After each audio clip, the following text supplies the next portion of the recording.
Hello friends. तो आज हम इस ब्लॉक एलिमेंट्स के ही कुछ और एमसीक्यूज डिस्कस करने वाले हैं। So let's start.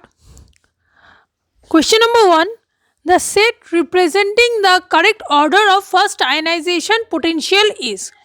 तो हमें बताना है कि इन चारों ऑप्शंस में से आयनाइजेशन पोटेंशियल का करेक्ट ऑर्डर कौन सा है।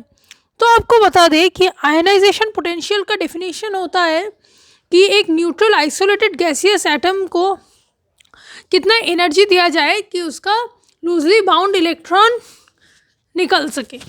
इसको हम कहते हैं आयनाइजेशन पोटेंशियल। तो जैसे जैसे साइज बढ़ता जाता है वैसे वैसे न्यूक्लियस से वैलेंस शेल का डिस्टेंस बढ़ता रहता है, जिससे कि न्यूक्लियर पुल कम होता जाता है। यानी कि जैसे जैसे हम डाउन द ग्रुप जाते हैं तो आयनाइजेशन पोटेंशियल भी कम होता रहता है, यानी कि हमें कम एनर्जी देना पड़ता है उस इलेक्ट्रॉन को निकालने के लिए। सो ऑप्शन देख लेते हैं। सो एल्कलाइन अर्थ मेटल का ऑर्डर होता है बेरिलियम, फिर मैग्नीशियम, फिर कैल्शियम। तो जाहिर सी बात है कि अगर हम बेरिलियम से मैग्नीशियम तक जाए और मैग्नीशियम से कैल्शियम तक तो साइज़ लगातार बढ़ती जाती है। इसका मतलब कि आयनाइजेशन पोटेंशियल लगातार घटती जाती है। तो देख लेते हैं ये ऑर्डर कहाँ पे है। Option number A, calcium greater than magnesium greater than beryllium. Option B, beryllium greater than magnesium greater than calcium. हाँ, यही वो सही ऑप्शन है। So option number B is correct. फिर भी ऑप्शन नंबर सी देख लेते हैं, magnesium greater than calcium greater than beryllium, and option number D, beryllium greater than calcium greater than magnesium. तो B is our correct answer. Question number 2, which of the following statements is false. तो हमें बताना है कि इन चारों options में से कौन सा स्टेटमेंट गलत है। Option number A, BeCl2 exist as diamond in the vapour state and polymeric in the solid state. हाँ, ये बात बिल्कुल सही है। मैं आपको बताता हूँ, BeCl2 जब सॉलिड फेस में होता है तो ऐसे पॉलीमरिक स्ट्रक्चर फॉर्म करता है, क्योंकि बेरिलियम में 2 एम्प्टी ऑर्बिटल्स होते हैं जो क्लोरीन के 2 इलेक्ट्रॉन इसको डोनेट करके बनाते हैं। यहाँ पे एक बनाना बॉन्ड का भी फॉर्मेशन होता है। तो सॉलिड फेज में BeCl2 ऐसे एक पॉलीमरिक फॉर्म में रहता है और वेपर फेज में ऐसे ही एक डाइमर बना के रहता है। तो ये first statement is absolutely correct. तो ये हमारा सही ऑप्शन नहीं है। Option number B, calcium hydride is also called hydrolith. हाँ, ये बात भी बिल्कुल सही है कि कैल्शियम हाइड्राइड जो होता है वो एक सलाइन स्ट्रक्चर बनाता है, यानी कि सॉल्ट टाइप का स्ट्रक्चर बनाता है, इसलिए इसके हाइड्राइड को हाइड्रोलिथ कहा जाता है। Option number C, the oxides of beryllium and calcium are amphoteric. हाँ, ये स्टेटमेंट गलत है। ये स्टेटमेंट इसलिए गलत है क्योंकि बेरिलियम का जो ऑक्साइड होता है वो एम्फोटेरिक होता है, लेकिन कैल्शियम का ऑक्साइड बेसिक होता है। एम्फोटेरिक का मतलब होता है कि ऐसा ऑक्साइड जो एसिड के साथ भी रिएक्ट करे और बेस के साथ भी रिएक्ट करे, जैसे बेरिलियम, एल्यूमिनियम। लेकिन कैल्शियम का ऑक्साइड एम्फोटेरिक नहीं होता। सो सी इज़ द फॉल्स स्टेटमेंट, और यही हमारा आंसर है क्योंकि हमें फॉल्स ही ढूंढने के लिए बोला है। Option number 4, bicarbonates of potassium and strontium are soluble in H2O। हाँ, ये पोटेशियम और स्ट्रॉन्शियम दोनों ही H2O में सॉल्यूबल होते हैं, और इसी वजह से हम सॉल्वी प्रोसेस की तरह पोटेशियम कार्बोनेट फॉर्म नहीं कर सकते, सोडियम कार्बोनेट फॉर्म कर सकते हैं। So correct answer is option number C, the oxides of beryllium and calcium are amphoteric. Question number 3 देख लेते हैं, which of the following statement is incorrect. Option number A, तो हमें गलत ढूंढना है। Option number A, the atomic radii of sodium is greater than that of magnesium. हाँ, ये स्टेटमेंट सही है क्योंकि अगर हम पीरियोडिक टेबल में देखें तो सोडियम के राइट में आता है मैग्नीशियम, और सेम ही पीरियड में। और हमें पता है कि अगर एक ही पीरियड में हम अक्रॉस द पीरियड जाए तो साइड्स कम होता जाता है, इसलिए ये स्टेटमेंट सही है। तो ये हमारा आंसर नहीं है। Option number B, metallic bond of magnesium is stronger than the metallic bond of sodium. हाँ, ये स्टेटमेंट भी सही है क्योंकि मैग्नीशियम एक एल्कलाइन अर्थ मेटल है, और alkaline earth metal alkali metal से ज़्यादा स्ट्रॉन्ग होते हैं, तो ये भी ऑप्शन नहीं है। Melting option number C, melting and boiling point of magnesium are less than those of calcium. हाँ, ये स्टेटमेंट भी सही है। यहाँ पे एक एक्सेप्शन होता है। जनरली हमें पता होता है कि मेल्टिंग, ये स्टेटमेंट सही है, माने यानी कि ये हमारा सही आंसर नहीं है। ज़्यादातर ऐसा होता है कि मेल्टिंग पॉइंट और बॉइलिंग पॉइंट जो होता है वो डाउन द ग्रुप जाने पे डिक्रीज़ करता है, लेकिन यहाँ पे एक एक्सेप्शन होता है मैग्नीशियम और कैल्शियम में कि मेल्टिंग पॉइंट मैग्नीशियम का लेस होता है और कैल्शियम का ज़्यादा होता है। ऐसा इसलिए होता है कि उसके लैटिस एनर्जी ज़्यादा होता है कैल्शियम में एज़ कम्पेयर टू मैग्नीशियम। सो सी भी हमारा करेक्ट ऑप्शन नहीं है, क्योंकि हमें गलत ढूंढना है। Option number D, magnesium and calcium both impart characteristic colour to the flame. हाँ, ये स्टेटमेंट गलत है, क्योंकि हमें पता है कि बेरिलियम और मैग्नीशियम ऐसा एक्सेप्शन है जो फ्लेम कलरेशन नहीं देता। तो D is our correct answer.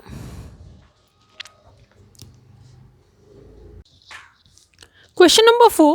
The first ionization energies of alkaline earth metals are higher than those of alkali metals. तो हमें बताना है कि alkaline earth metals का ionization energy alkali metals से ज़्यादा क्यों होता है। तो आपको बता दें कि alkaline earth metals ग्रुप 2 से बिलोंग करते हैं, यानी कि उनमें nuclear charges as compare to group 1 ज़्यादा होता है। न्यूक्लियर अट्रैक्शन ज़्यादा होता है, इसलिए आयनाइजेशन एनर्जी बढ़ जाता है, क्योंकि इलेक्ट्रॉन्स निकालना और ज़्यादा मुश्किल हो जाता है। देखते हैं कौन सा स्टेटमेंट सही है। Option number A, there is an increase in the nuclear charge of the alkaline earth metal. हाँ, ये स्टेटमेंट बिल्कुल सही है, this is our correct answer. फिर भी दूसरा ऑप्शन देख लेते हैं। There is decrease in the nuclear charge of the alkaline earth metal, ये स्टेटमेंट सही नहीं है। There is no change in nuclear charge, ये भी सही नहीं है। And option D, none of this. So this is not our answer. So option A is the correct one. Question number 5 देख लेते हैं।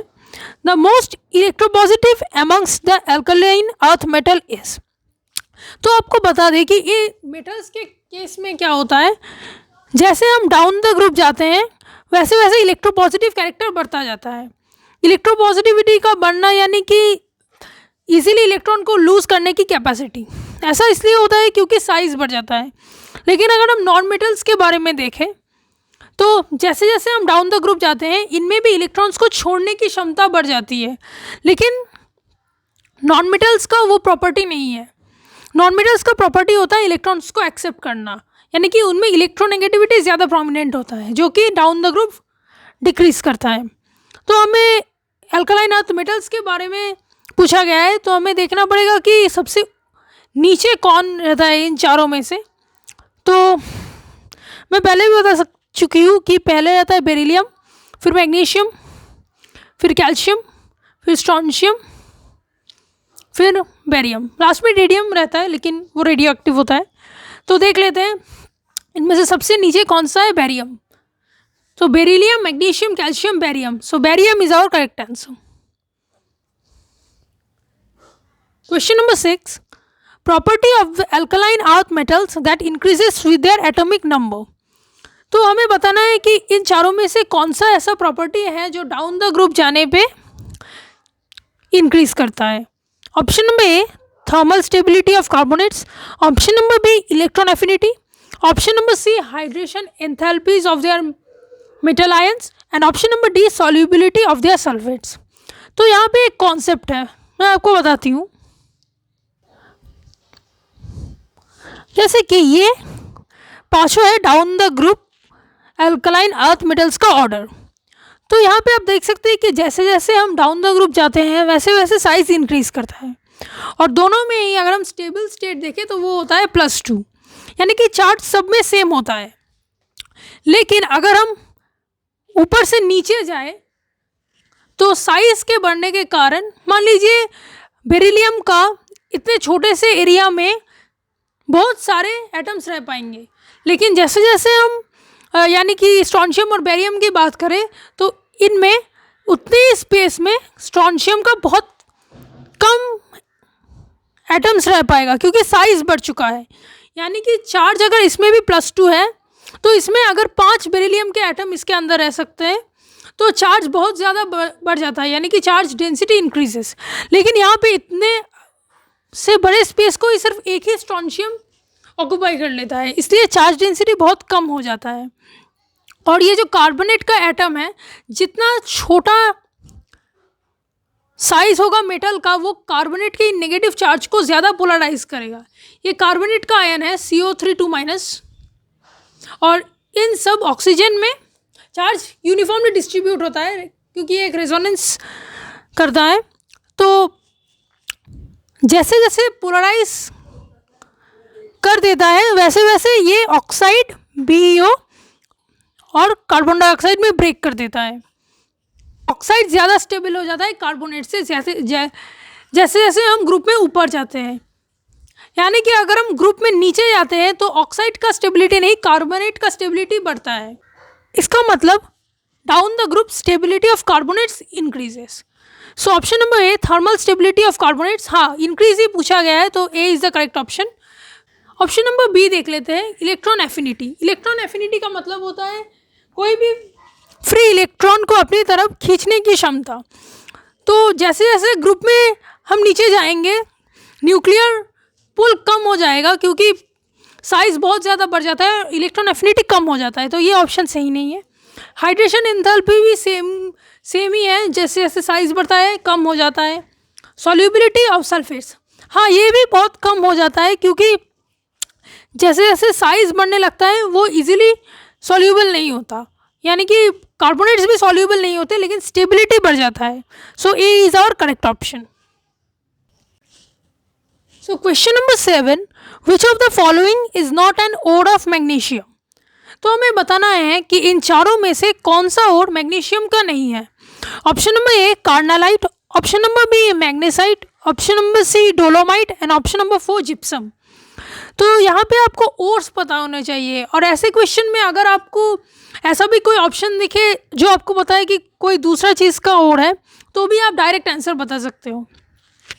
तो कार्नालाइट का फॉर्मूला होता है KCl MgCl2.6H2, यानी कि ये मैग्नीशियम का ही ओर है। मैग्नेसाइट का डायरेक्ट फॉर्मूला होता है MgCO3 और डोलोमाइट भी एक कंबाइंड ओर है, यानी कि इसमें होता है MgCO3 और CaCO3। ऑप्शन नंबर 4 है जिप्सम। हाँ ये इस चैप्टर में आपको जिप्सम का फॉर्मूला दिया गया है लास्ट में, जो कि है CaSO4.2H2, यानी कि ये कैल्शियम का ओर है, मैग्नीशियम का नहीं। So 4 is our correct option. The compound, question number 9 देख लेते हैं। Calcium is obtained by, option number A roasting of limestone, option number B electrolysis of a solution of CaCl2 in water, reduction of CaCl2 with carbon and electrolysis of molten anhydrous calcium chloride. तो हमें बताना है कि हमें calcium कैसे मिलता है। So option number A roasting of limestone, ये ऑप्शन सही नहीं है क्योंकि लाइमस्टोन यानी कैल्शियम कार्बोनेट को अगर हम रोस्ट करते हैं, यानी कि मान लीजिए CaCO3 को हम रोस्ट करते हैं यानी कि हीट करते हैं,